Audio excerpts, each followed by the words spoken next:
Un des points forts du texte, un de ses sous-entendus, c'est de renvoyer tout un ensemble de disciplines scientifiques à une pratique irrationnelle.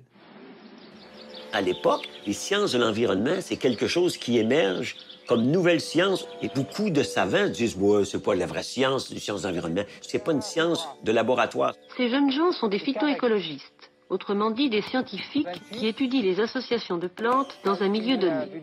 C'était vu comme étant des gauchistes, des environnementalistes, des hippies. Tout ça mélangé donnait pas beaucoup de crédit à ce domaine émergent. Vu depuis Heidelberg, les sciences de l'environnement, c'est ça.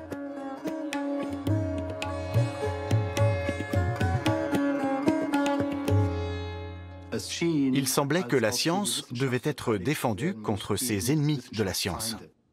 Le professeur Neher pensait signer un plaidoyer pour la rationalité scientifique et le progrès. Il a fait le jeu à son insu d'une industrie menacée. Bien sûr que l'on se sent dupé quand, après coup, on se rend compte qu'il y a eu manipulation. C'est de la tromperie, c'est clair.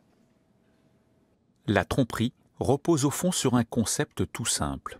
L'appel d'Heidelberg se place évidemment du côté de la science et du côté de la bonne science. C'est une rhétorique qu'on voit apparaître dans les années 80, la fin des années 80 aux États-Unis, cette opposition entre bonne science, sound science, et mauvaise science, junk science.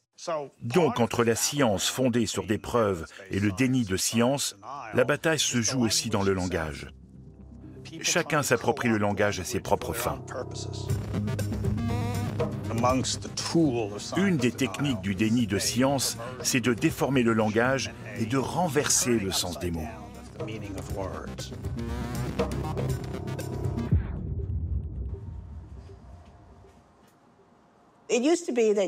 Avant, quand on parlait de la bonne science, les gens savaient qu'il s'agissait d'une science fiable, qui par exemple peut être reproduite.